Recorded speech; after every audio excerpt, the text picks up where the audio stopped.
Hello and welcome. My name is April Schoen, and I'm sitting here with John Curry. Hello, April. Hello, everyone. And we're so glad you're here. Now, today we're going to be talking about retirement planning made easy for FRS members. And now we all know, I kind of chuckle a little bit because, John, we know retirement planning isn't actually easy. No, it's not. Especially when you're thinking about FRS pension choices, drop, tax rules. There's a lot of things that you have to consider. And our job is really to make that easier for you by bringing clarity, by bringing structure. And we primarily work with people who are retiring from the state of Florida. Many of them are already in drop. And what we find is many of our clients, they spend their entire career, working like for the state, maybe in the education system, university system. And now it's time for you to turn your attention to your future. And if you're like a lot of the people that we meet, you may be feeling overwhelmed, after years of focusing on your work, your family, you may feel like retirement is coming up really quickly, maybe coming up fast. And you've got a lot of decisions you have to make and the stakes feel high. It's complicated. You might be asking questions like, what pension option did I choose? And was it the right one? What should I do with my drop account payout? When should I take Social Security? And of course, am I really ready to retire? You're not alone if you feel this way. And the truth is as well, you're not behind. It's just that the system is confusing and that's not your fault. We believe that after decades of working, you shouldn't feel anxious about what's next. You deserve clarity. You deserve a retirement that works for you. And that's why we do what we do.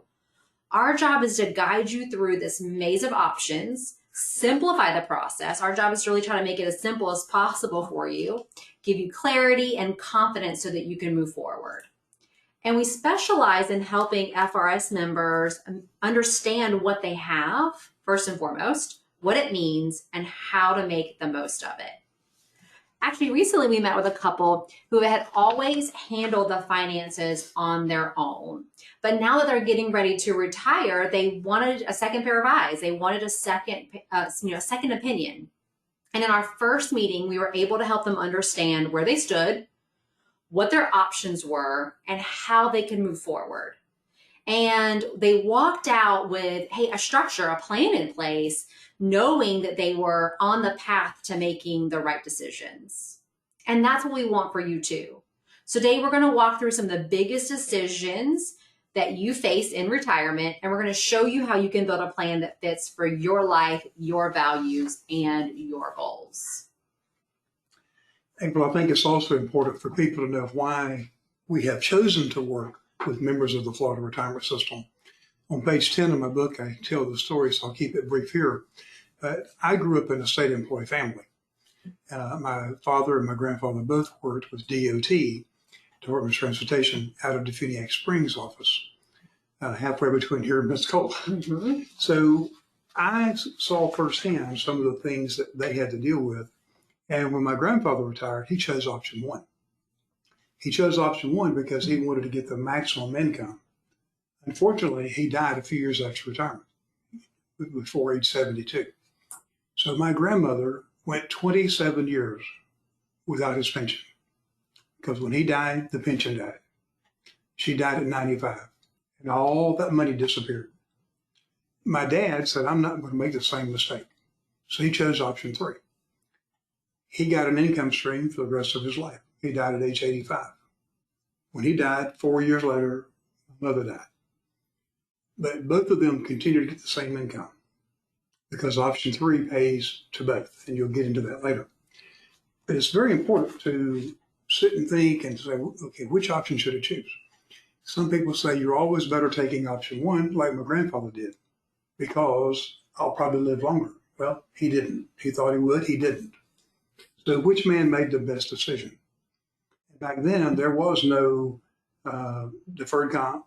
There was no drop program back in those days. So they got actually pretty poor advice, to be candid. But they were both hard-headed too and didn't seek a lot of advice. And they thought they had it all figured out. But that is why in 1983, I made the decision to spend most of my time working with members of the Florida retirement system. We have clients in other fields, but it's important that people who are under the Florida retirement system get good information and not just a sales pitch.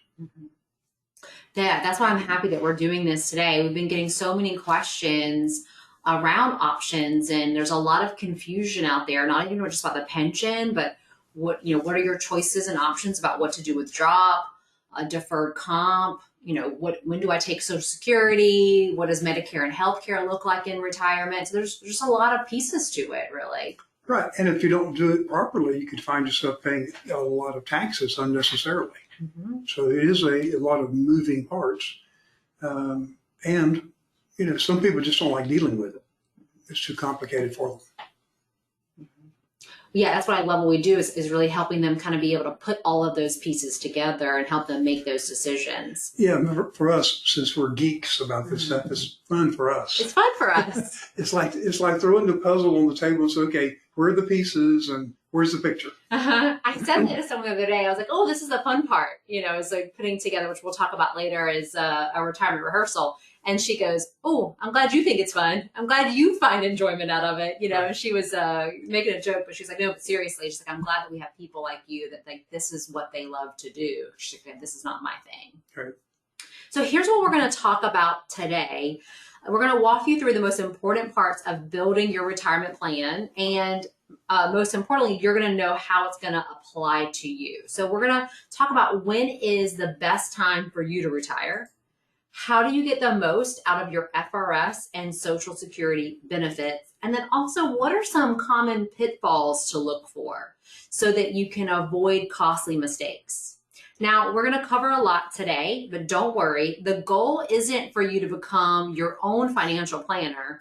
The goal is to help you realize how valuable it is to have a clear system and a guide on your side. So you don't need to memorize everything. You just need to understand what's possible and then who can help you get it right.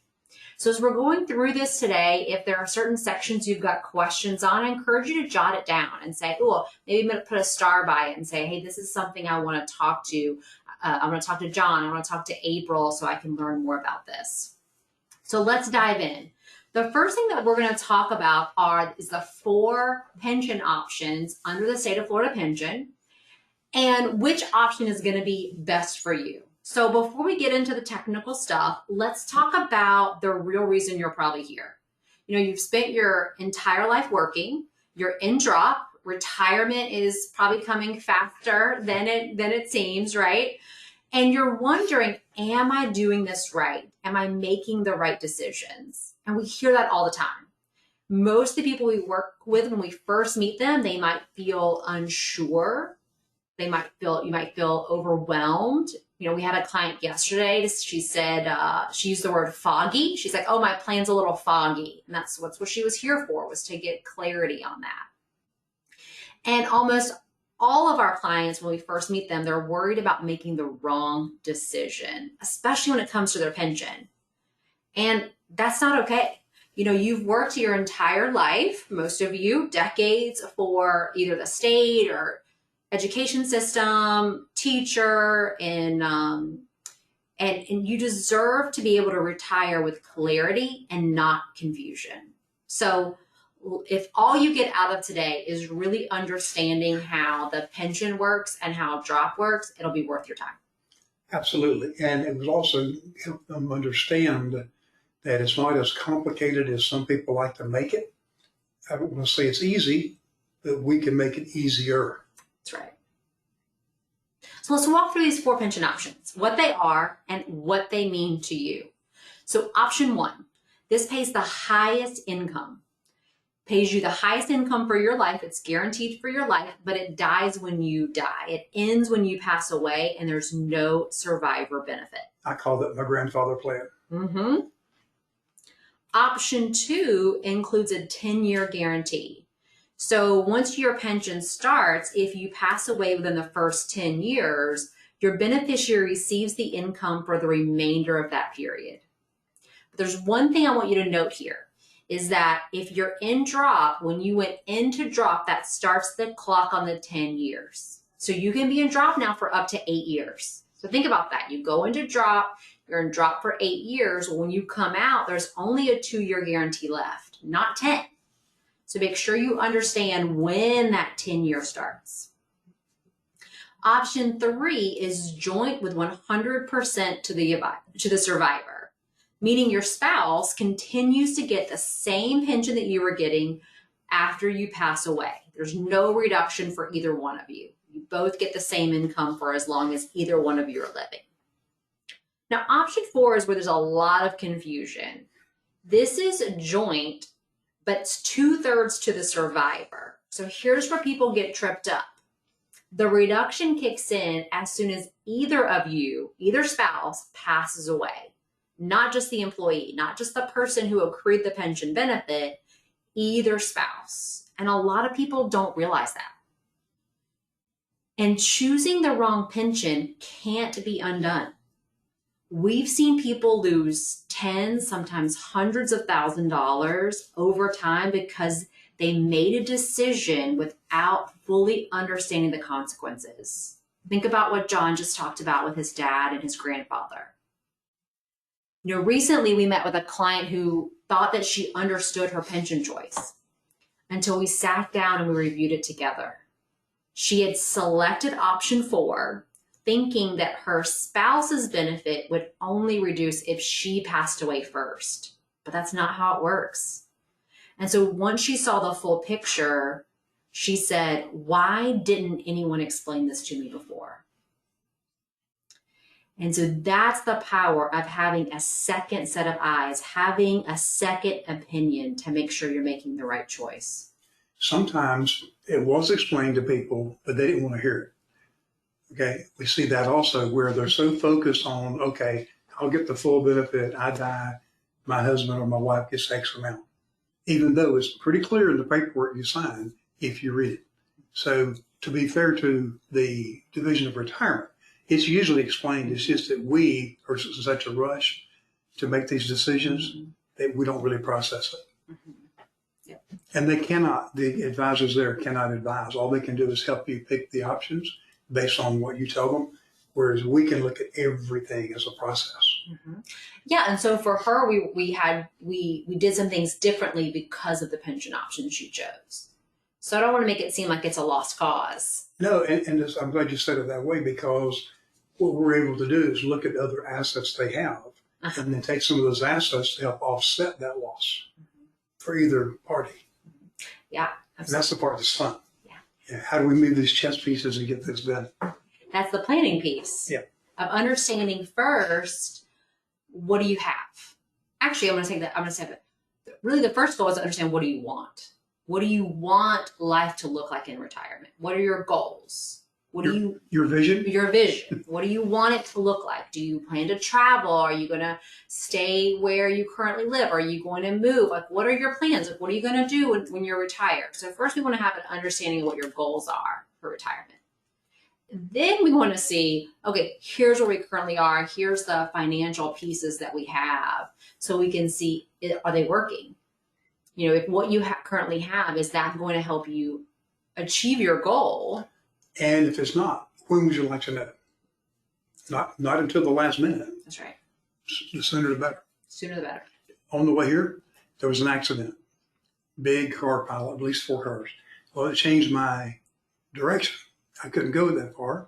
So I had to go all the way back, backtrack the way I'd come, and take a different route. So if somebody could have told me, 10 minutes earlier, 20 minutes earlier, hey, by the way, there's an accident down the road. Let's save you some time. Don't go that way. I'd have been happier. For sure. So now let's talk about drop. And if you're already in drop, here's a couple things you need to know. One, just because you're in drop, that doesn't mean that your planning is done. Far from it. There are lots of decisions that you need to make. One, what are you going to do with your lump sum from drop? When are you going to take Social Security? How are you going to structure your retirement income? Are you doing things to avoid unnecessary taxes? These are the questions we help people answer. And so if you're in the drop program, we know exactly what issues you're going to be facing and how you should be thinking about that now. So let's walk through the program itself for a minute so you can make sure you understand exactly how it works. When you enter drop, the state considers you retired. This means that you stop earning service credits towards your pension. And the state starts paying your monthly pension into a separate account in your name. And that account earns 4% interest annually while you're still working. And then when you officially retire, when you exit drop, you're going to receive that accumulated lump sum. And here's the important part. You can't leave the money in drop. You have to make a decision on what to do with it. You can't leave it with the state. So here are your choices. You can take a lump sum. You can take it all out. You can have them just, they'll mail you a check. But be prepared that entire amount is taxable in the year you take it. So that drop payout gets added to all your other income, and you're going to pay taxes on it, which we're going to talk about in a few minutes. You can roll it over. You can roll it over to deferred comp. You can roll it over to an IRA, and this is going to be a tax-deferred decision. So you don't pay any taxes when you roll it over into an IRA or deferred comp. You can also do a combination of the two. You could say, I want some now and I want to defer some.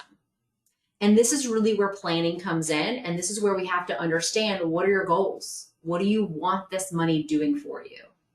What do you need this money doing for you? Do you need income when you retire? Can you let it grow for the future? What is going to be the goal and the purpose of that account? So one client came to us, she wasn't quite sure what she needed to do with it. Now she had some debt that she wanted to pay off. So we walked through her options and we were able to help her save thousands of dollars in taxes because she was going to take a really big lump sum out of drop right away to pay off debt. And we talked through the timing of that. When's going to be the best time for her to do that? And we encouraged her to actually wait until the next calendar year to take the money out of her IRA to pay off the debt. And it saved her thousands of dollars in taxes. And so we were able to help her, like, she rolled it over to an IRA. The next year she used some of it to pay off debt. And then the rest we structured to give her guaranteed monthly income. So that combo not only gave her the lifestyle she wanted, helped her pay off the debt, and then also saved her on taxes. And everything you just said applies to a deferred comp account too. Because you may want to spend some of it today, you may want to leave some behind as an inheritance, which has another tax planning issue. But some people say, I'm going to designate this money to go to my kids or my grandkids. And I'm sure you'll get into it in a few minutes, some of the tax issues regarding that. So you might be asking, how do I avoid mistakes? How do I make sure that I'm not missing out on something? So here's how we help clients do that along every step of the way. So step one would be that you would book a retirement focus session with our team, which we're going to share with you at the end of the webinar how to do that. You can also reach out to our team and book a retirement focus session. So this is a no cost one-on-one conversation where we review your pension, your drop payout, your retirement timeline, and we help you build a personalized roadmap. So this is not a generic plan, but one that's designed around your situation because everybody's situation is different. And what happens in this conversation is you're going to walk away with clarity. You're going to know what to do next. You're going to feel more confident and in control. So this session is not a sales pitch. It is a professional strategy session. It helps you understand your numbers, see your options, and helps us decide if working together in some format makes sense. And yes, we do normally charge fees for planning because this is real work and it delivers real results. But this first session, this first call where it all begins, it's at no cost, right? Because I don't know you, you don't really know me, and it's a time for us to get to know each other and see if we're a right fit to work together. So if you're ready for some of that clarity, confidence, that would be a great next step would be to book that retirement focus session, which we'll talk about towards the end of the webinar. So now let's talk about taxes in retirement, because taxes... Do we have to talk about taxes? We do. Nobody likes taxes. No, we do a whole webinar just on taxes. I promise we try to make it fun. No death by PowerPoint. Let's talk about taxes so that you know how they work and you can make some decisions around it. I wish taxes did stop when we retire. That would make things easier. But in fact, it doesn't, and it actually makes things more complicated on the tax side. So taxes are different for everyone, right? This is going to depend on your situation, your pension, your Social Security, your retirement accounts, how you structure your drop payout. This is why we are big believers in tax diversification. So what is tax diversification?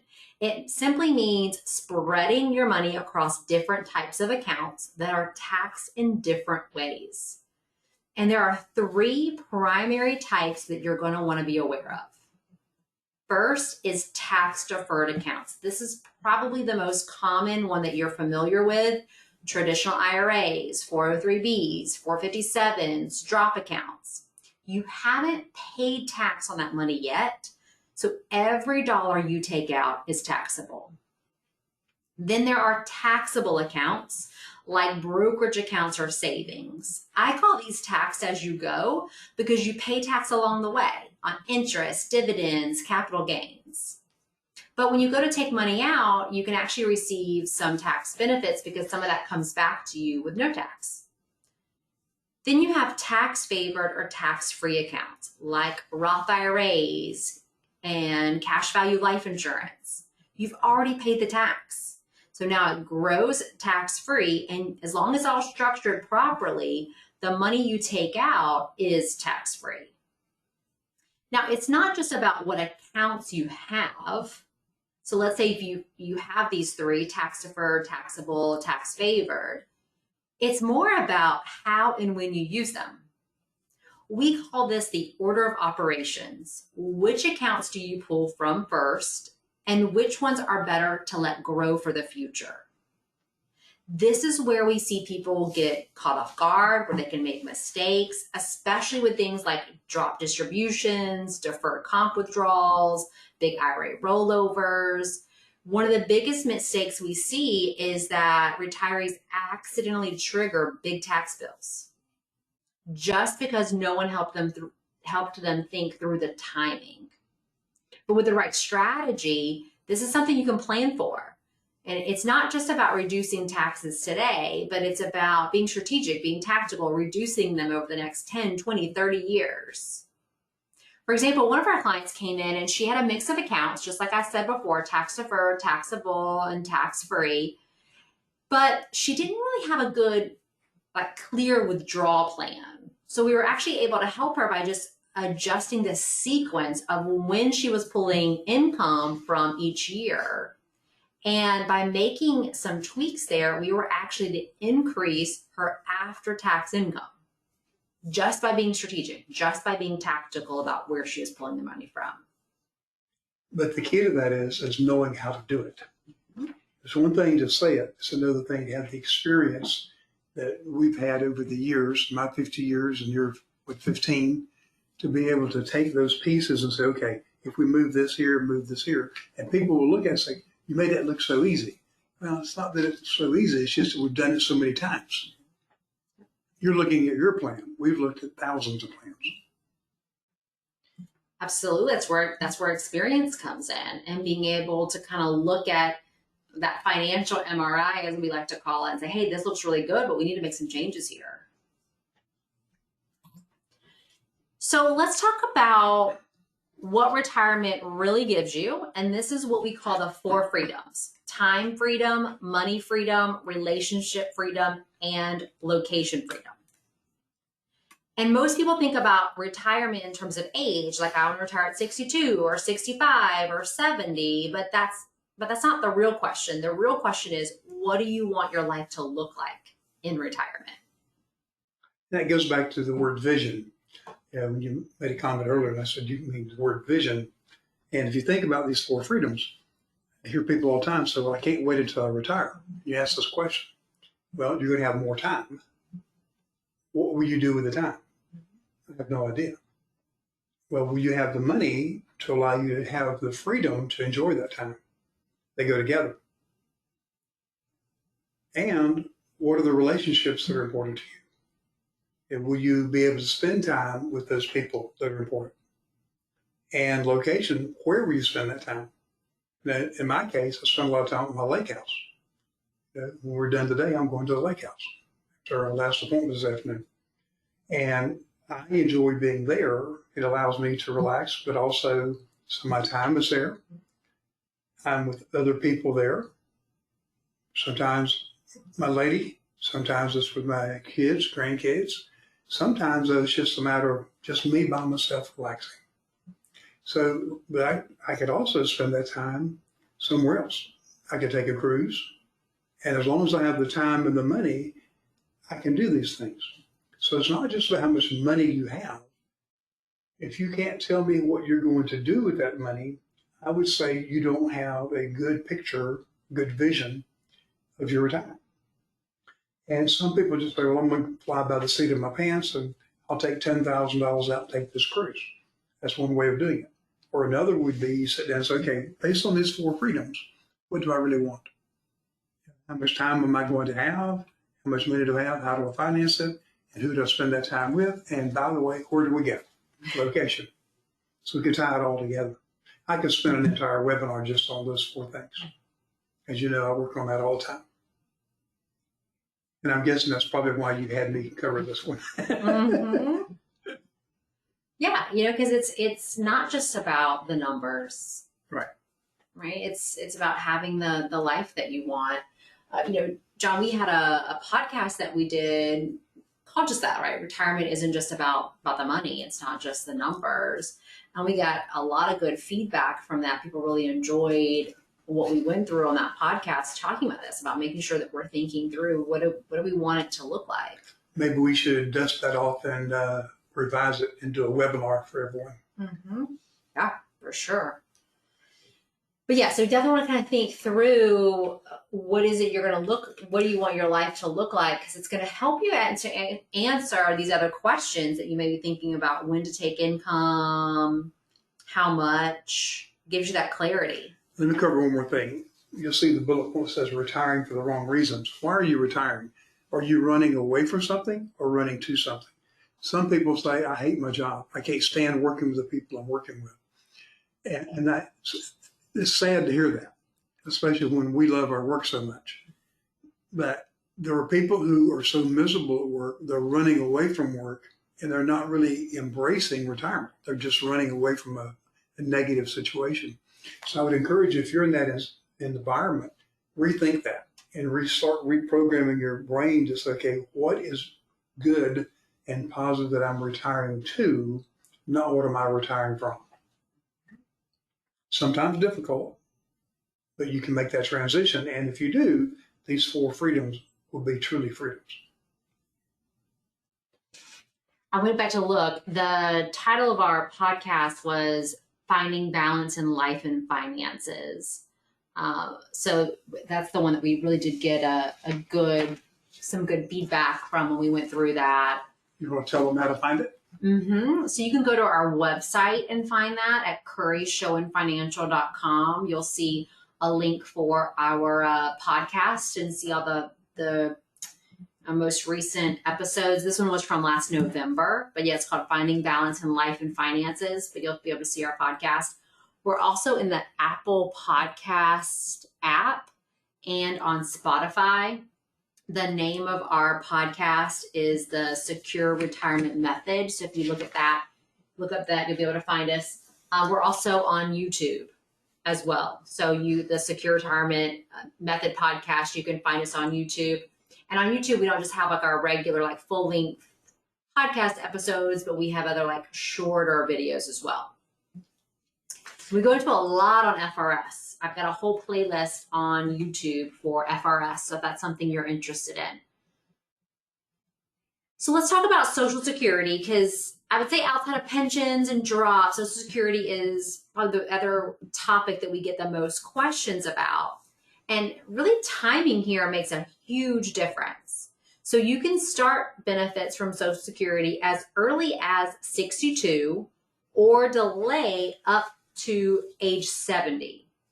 Now, your full retirement age is going to be dependent upon the year you were born, and that's going to be sometime between 66 and 67.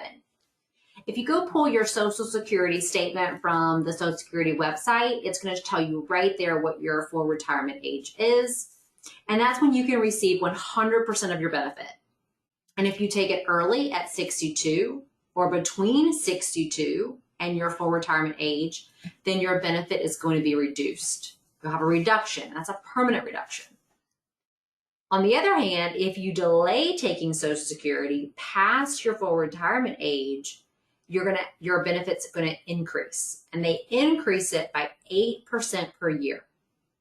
Okay, so lots of different options. Do you take it at 62, at your full retirement age, at age 70, or somewhere in between? And this is what we help clients figure out. When is going to be the best time for them to start taking Social Security, because everyone's situation is different. So a couple things that we talk about with Social Security. One, know that the benefit is taxable. It's going to depend on your other income sources, but most likely part of your Social Security benefit is going to be considered taxable income. And now this is a question we get a lot, is Social Security going to go away? There's a lot of fear around Social Security. It's been in the news a lot this year. Is it going to be privatized?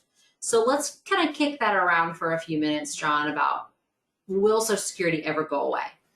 My opinion is it will never go away. We will see changes made in it, changes that should have been made many years ago. When President Reagan was in office, that was the first major revision of Social Security since it was started in 1935. It was big, sweeping changes, big, that most people didn't even think about or know about because the press didn't cover. Had they covered it properly, there probably would have been a revolution in some ways. But there were a lot of changes that were good too. But they also started increasing the taxes we paid on. Because for a while, there were no taxes on Social Security. And there's talk now about doing away with taxes on Social Security. But both political parties use it as a political football. And I'm of the opinion, I've been following this for at least 45 years now in my career, when I decided to work on retirement planning. I don't think it will ever go away. I think what we're going to see is more and more tax burden to finance it. People your age are going to be paying more in Social Security taxes down the road. I think ultimately you're going to see a higher retirement age, like maybe 70. Age 62 should have never been allowed. It was not the case for years, not until 80s. Never should have been allowed. Should have always been a higher age, 65, 70. So you're going to see a lot of discussion about that. And here's what I like to tell people. I had this conversation this morning with a friend. I don't know what will happen with Social Security, nor do you. So we have to do your planning in such a manner that it doesn't matter what they do. If the benefits are dropped by 25%, like one projection says, the trustees say that, Social Security trustees. So if that happens, what do you do to offset that? That is under your control. How do we control that? Spend less, save and invest more, and do it in a manner that we can tap into those resources. But I don't think it'll ever go away. I'm 72 years old. I've been collecting Social Security since 66. I chose not to wait until 70. I'm glad I didn't, because I've had the time value of money. It's done a lot of good things for me and my family along the way that I could have used other money, like my investments. But in this case, it goes back to what you said earlier, April, about planning. Instead of tapping into retirement accounts, then I let those grow, and I can use those now in retirement. And I've already benefited from the Social Security along the way. Yeah, I agree. I don't see Social Security going away.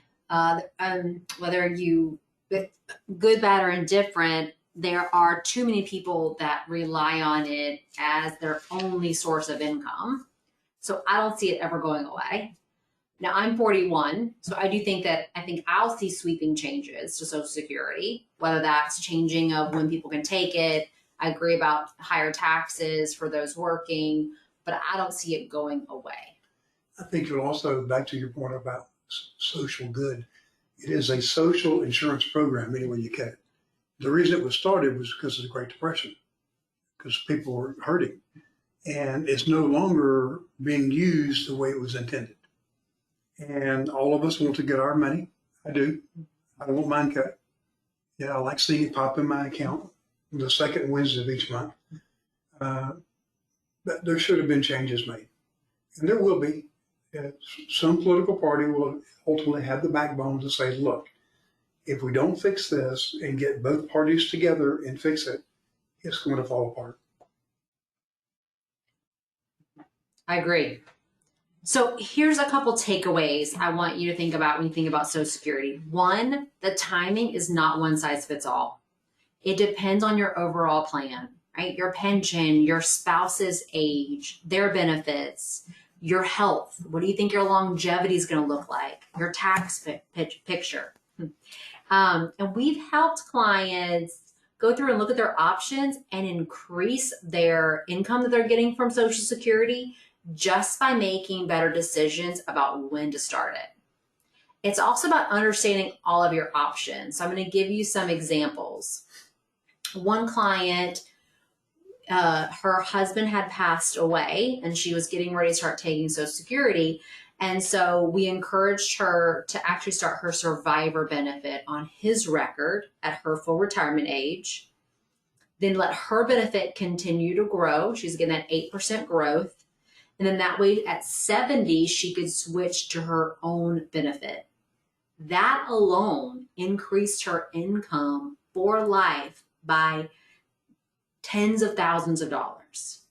It made a very drastic impact on her income plans by doing that. And she didn't know she could do that. She wasn't aware that she could take his and let hers grow. Think about how many times we've dealt with a widow or widower and they did not realize that they could start collecting that benefit. Mm-hmm. We had to tell them, you're entitled to this. Get your family over to Social Security now and get this money. Same thing for divorced spouses, not realizing that, hey, if that marriage lasted 10 years or longer, that they're eligible for a spousal benefit under their ex-spouse's record. Correct. That's another area in which we're able to help people. We have one couple that he assumed if he took his benefits early, it was going to hurt his wife's future benefit. So we helped them actually make a change in what they were thinking and was to actually take her benefit first at 66. That was her full retirement age. And then he could let his continue to grow and then take his at his full retirement age. So this strategy helped do two things. One, it gave them the more income now that they wanted to have when they first retired. And it also maximized their overall survivor benefits because now his benefit grew. So that was going to help either him have a higher Social Security benefit later or her have a higher Social Security benefit later because of the survivor benefits. So this is the type of planning we do, helping you coordinate all of these moving parts to have the best possible outcome. Now, if this feels like a lot to navigate because we've already gone through a lot so far today, that's normal. These aren't decisions that you need to make alone. And again, we're going to share at the end how you can schedule a retirement focus session so we can talk through your options one-on-one to get a plan that's going to work for you. I want to briefly touch on Medicare because this is one area that catches people off guard. I actually had someone email me this week in reference to the webinar and said, hey, have you thought about including information about Medicare? Because I'm starting to learn about it. I get lots of questions about it from my colleagues. And I said, yeah, actually, we do cover Medicare in our webinar, but we just do a brief kind of overview here. And then we have another presentation that we give that's more in detail. So let's kind of cover just the main parts of Medicare. First of all, there's two ways to get Medicare. You've got original Medicare. That's where you get parts A and B through Medicare. And if you do that, you're going to want to add on a supplement plan and a drug plan. And the reason that you're going to want to add on a supplement plan is because there's too many gaps in Medicare's coverage. Part A and B won't be enough. It's not going to cover everything that you need it to. So you're going to need to get a supplement plan. And then, of course, you do have to add on a drug plan. Even if you don't take prescription drugs, you still have to have that plan when you first go into Medicare, or you're going to have penalties.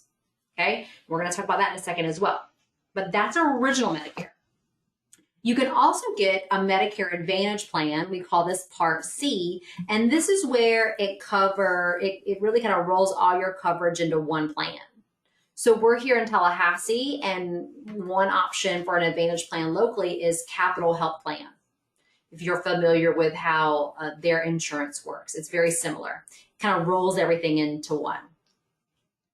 So here's some things that you want to pay attention to when it comes to Medicare. You want to make sure that you enroll on time so you avoid late penalties. Because if you have late penalties with Medicare, you have them for the rest of your life. It's not a one-time late fee. It is for the rest of your life. And they have some weird timing about making sure you've got Part D on time and Part B. Okay, so make sure you enroll on time.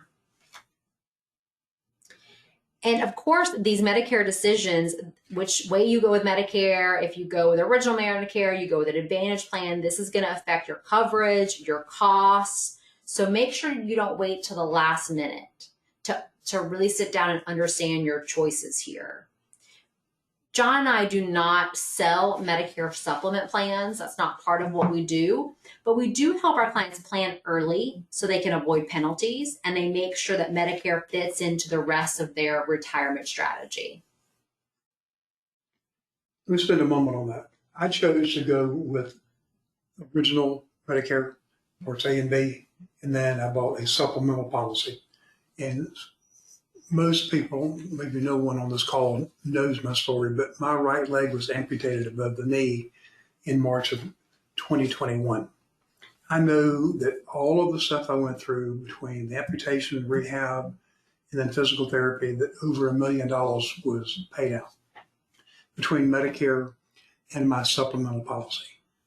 If I had not purchased that Medicare supplemental policy, I would have paid out hundreds of thousands of dollars out of pocket.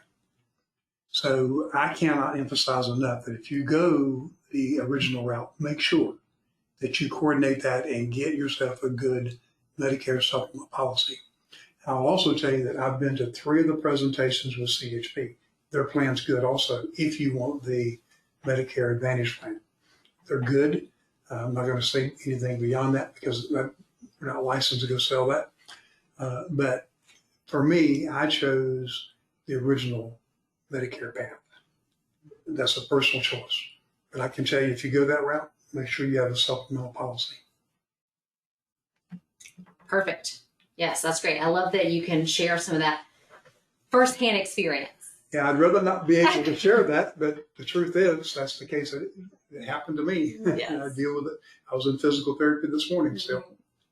Well, one thing I'm going to say about Medicare is that it is very confusing. They did not make it easy. We call it alphabet soup. There's a bunch of different choices. And if you haven't already hit 65, when you get close to 65, you're going to be inundated with information about Medicare, which also makes it worse. And you're going to get inundated anyway because of the TV commercials you see when it gets close. But I will say that once you kind of get through that and you're on Medicare, I never hear anybody complain about it. Everybody is very happy with their Medicare coverage. So just take that to heart. Some people are not happy with what it costs them for Part B because of their income levels, because they're paying Medicare Part B premium plus a little extra thing, little teaser there. Yes. Okay, next we're going to talk about required minimum distributions. There's often a lot of confusion and question about this. We call them RMDs for short. And required minimum distributions, it's not just a technical IRS rule. This is a major factor in your retirement plan. And if you don't plan ahead, you could end up paying more in taxes or paying penalties. So how do RMDs work? Right now, when you can let your pre-tax retirement accounts, this is your IRAs, 403Bs, 457s, 401Ks, any of those pre-tax, tax-deferred vehicles, you can let them grow until you're 73. And then at 73, you're going to have to start pulling money out of them for your required minimum distributions. And the IRS has a schedule you have to follow. So that's why we call them required minimum distributions, because they have a minimum amount that you have to pull out each year. And that amount has to get recalculated. So as we get older, they're making us take more out of the account. They're making us take a bigger piece of the pie. I object to that word older as we become more vintage. That's right. More vintage. So the real issue when we think about the RMDs is, how are you going to take the money out? When are you going to take the money out? If you've got more than one account, that also complicates it. So if you've got more than one, a few things here. If you have more than one IRA, the IRS doesn't care which IRA you take it from, as long as you take the total amount out that you needed to for that year. But if I had different plan types, let's say I had an IRA, I had a 403B, I had a 401k, I have to take an RMD from each of those. So this is where people get tripped up, because they think I'm already taking money from one account and that's going to count for everything. And it may not. Throw the 457 deferred comp in there, because we see people have all four of those. In that case, you'd have to take 4. Correct. In that case, you're not really doing RMD planning. We really work with our clients on getting an RMD plan to help you. You're just kind of just ad hoc taking it from each of those. Well, actually, what you're doing is you're allowing the government to tell you how to take your money instead of being proactive in coordinating it and doing it your way. And being more strategic about it. Correct. So here's a couple things to look out for RMDs. One, you have to pull that money out. It's going to be considered taxable income. So this could put you into a higher tax bracket. It can mean that you've got more taxes now on your Social Security benefit.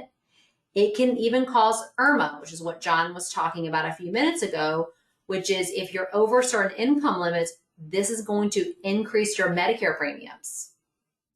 Your Medicare premiums, Part B, there's a flat premium, and then it goes up depending on your income levels and if you file single or joint. The other thing about RMDs that some people don't think about is what happens when we're in a down market, like we were earlier this year in March and April. Well, RMDs can now force you to sell investments at the worst possible time. So now which RMDs really are forced liquidation. And this is what can cause your retirement accounts to have to work even harder. Say that again. It's what? Forced liquidation. I'm sure that sinks in, because that's exactly what it is. It's not the fact that the IRS or the Department of Treasury is looking out for your lifetime income. They're saying, excuse me, ladies and gentlemen, you did not pay taxes on this money all these years, and now we want our portion. Mm-hmm. Yeah. And right, whether you want to or not. And if you don't do it, guess what? They charge you a penalty. So we actually saw this is why, again, the timing of all that really matters. Because like I said, what if the market's down and now you've got to take your RMD? So now you've locked in your losses and now your account has to work even harder to get back to where it was. So you can see how it starts to have this compounding issue and compounding effect throughout your whole plan. So that's why it's important to think about which accounts are you going to take income first. Just like we talked about earlier with that order of operations, right? How do we balance growth versus income needs? Now, required minimum distributions, they aren't just some tax rule to check off. They can seriously impact your retirement if it's not handled correctly. We've had clients who thought they were doing the right thing. We had a client who we recently met with, and she was like, oh yeah, I'm taking my RMDs.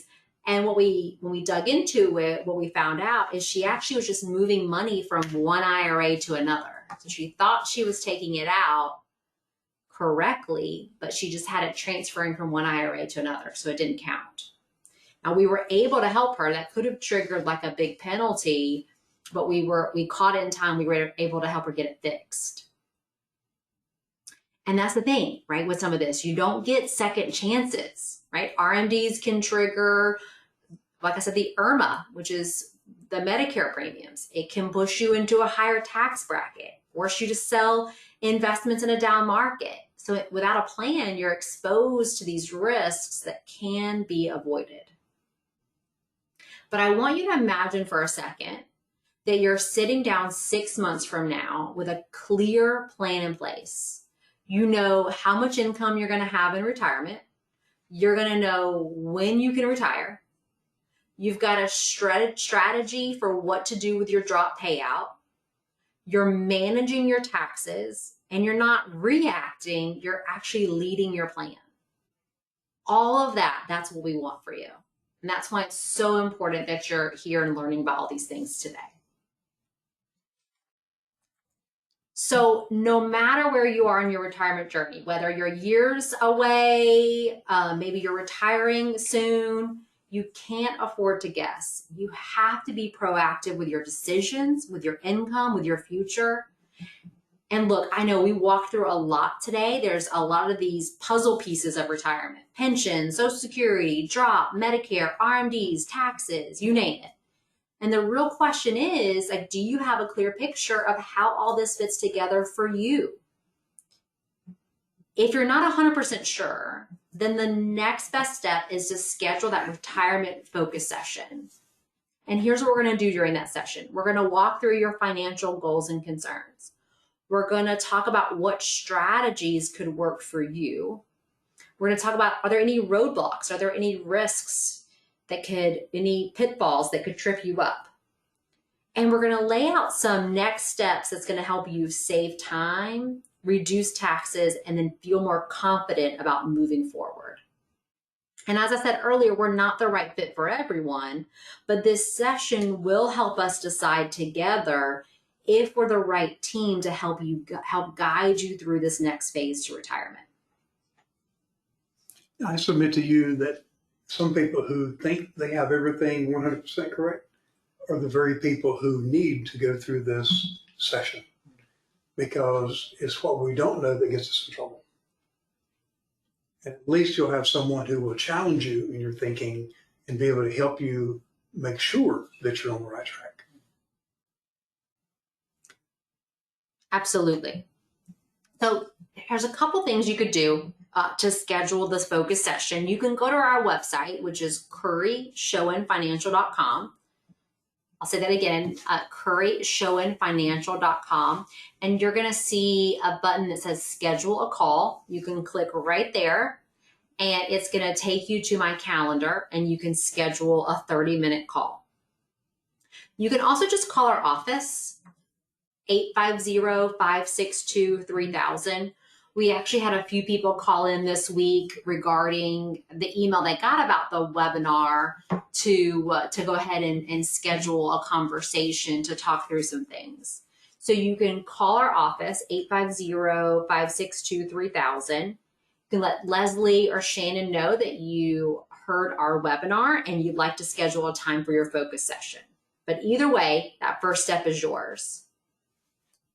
And the people who called yesterday, I know at least 2 called yesterday, they are already on the calendar. Mm-hmm. They're ahead of the pack. They're proactive. Proactive. Love it. Correct. Love it. Well, I just want to say thanks for being here today. You know, I know that we talked through a lot. And I also just want to commend you for being here, because it shows a lot that you were here, that you took time out of your day to learn about these things. I hope that we get to connect sometime in the future. We'd love to be able to help you build a retirement plan that works for you, not just now, but also in the decades ahead. Bye now. Have a great day.